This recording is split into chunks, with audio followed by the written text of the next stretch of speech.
So guys, ito na tayo sa sa Ayala Triangle. So meron tayong nakita rito origami. Origami Carabao guys, napakalaki. Grabe, pwedeng isang barangay sumakay sa Carabao. Okay? So mga kasakay, mga kababayan, 5 years old at 12 years old pwedeng sumakay sa Carabao. Ayun guys, oh. Ang laki, oh. Carabao.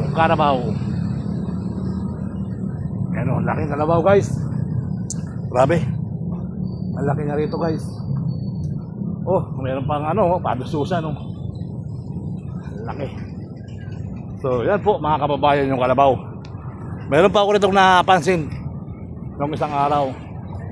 Meron din tayong mga palaruan. Pero pambata siyang 5 to 12 years old. Ito naman, meron tayo ditong agila. Ito guys, agila. Oh, ibon.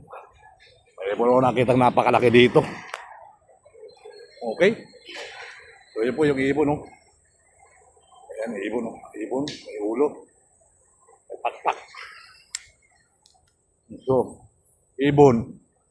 ibon na pumapatong sa kalabaw. Diba mga kababayan, napakaganda, no? Okay. Alright, so tapos may mga halaman, magagandang halaman. Maganda yung mga halaman dito. Kita nyo, magaganda yung mga tanawin. Fresh air, ayan. O diba, ang gandang halaman guys, oh. May ibon, no? Kita mo ibon, laki. At malaki din yung kalabaw na malaki din yung kalabaw. Isang barangay ang nagkakapaglaro doon. So let's go tayo mga kababayan. Maraming salamat.